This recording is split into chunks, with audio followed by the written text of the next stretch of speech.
Segunda catequesis sobre el discernimiento del Papa Francisco, un ejemplo, Ignacio de Loyola. Proseguimos nuestra reflexión sobre el discernimiento.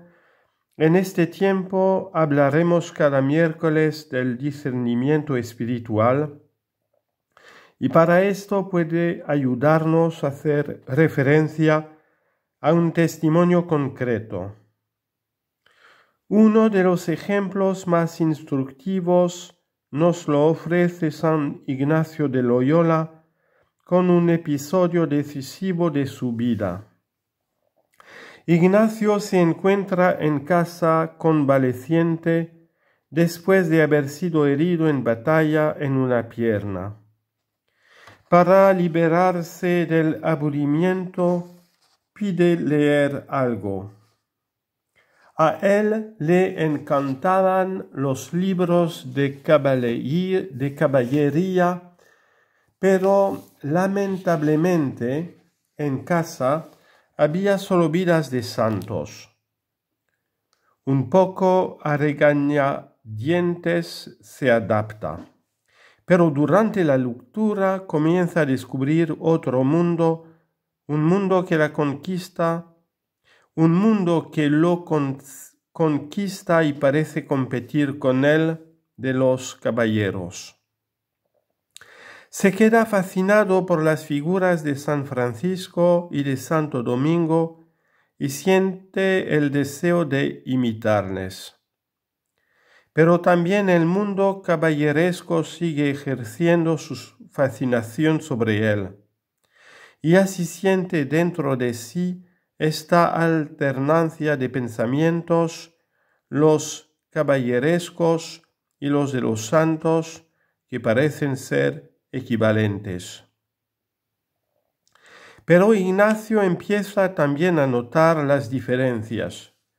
En su autobiografía en tercera persona, escribe así: cuando pensaba en aquello del mundo y en las cosas caballerescas, se entiende, se deleitaba mucho. Mas cuando después de cansado lo dejaba, hallábase seco y descontento.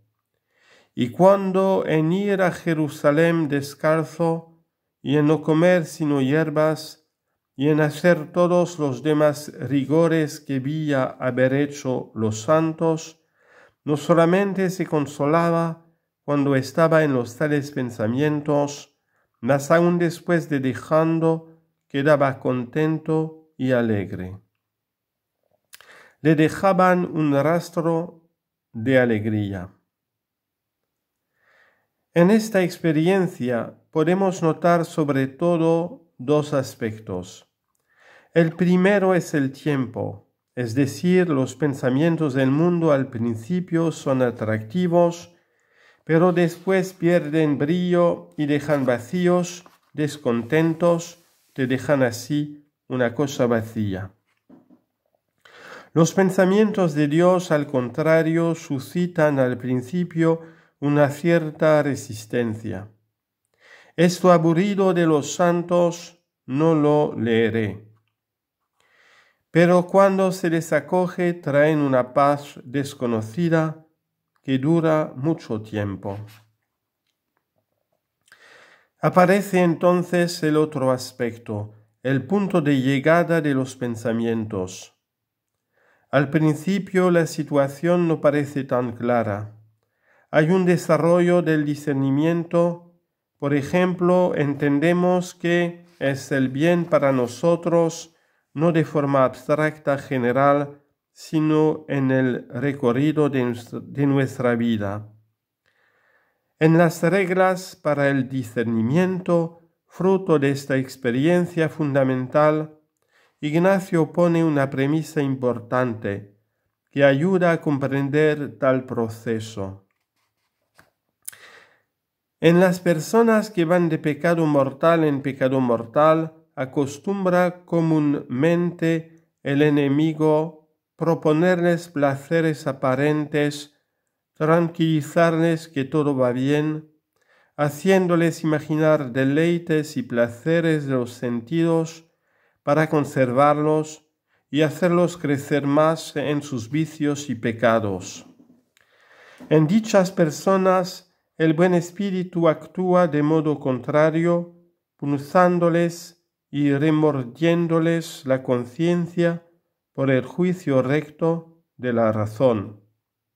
Pero esto no va bien.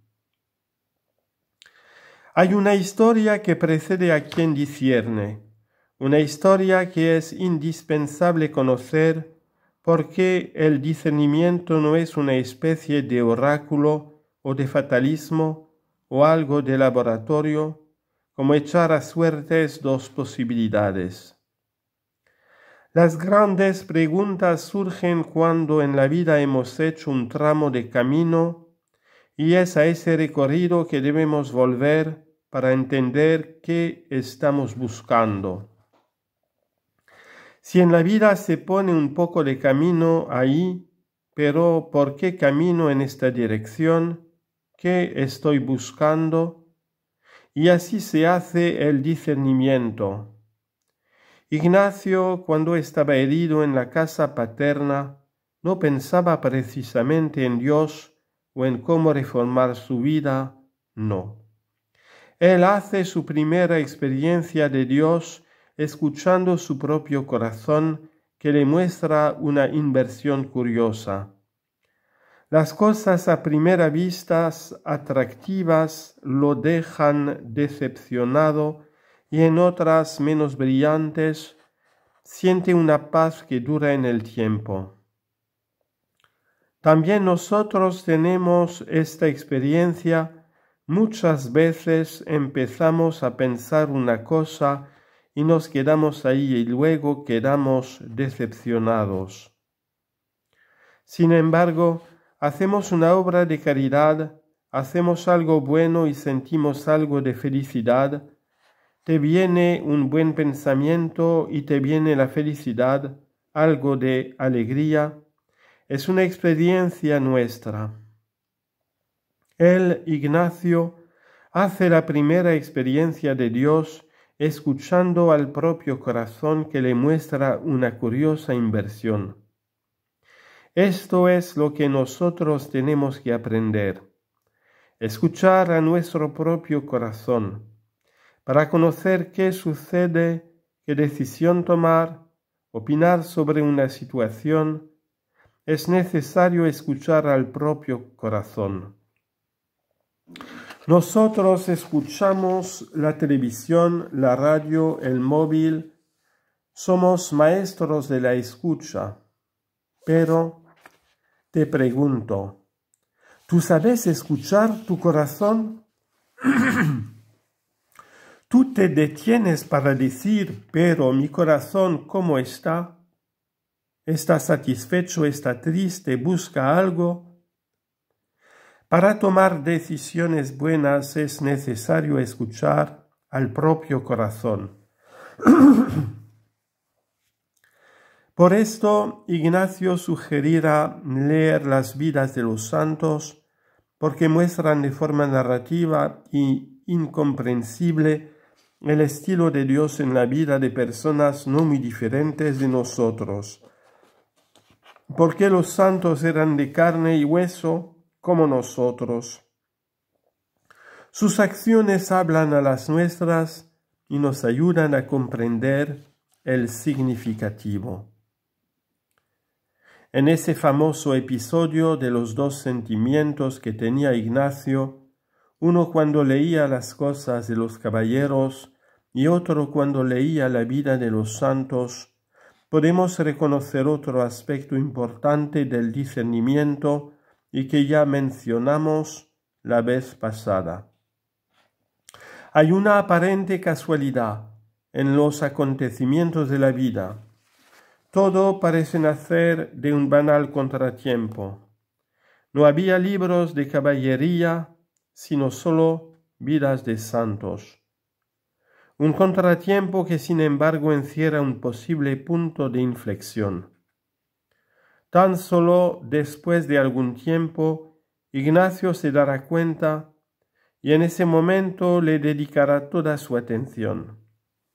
Escuchad bien, Dios trabaja a través de los eventos no programables.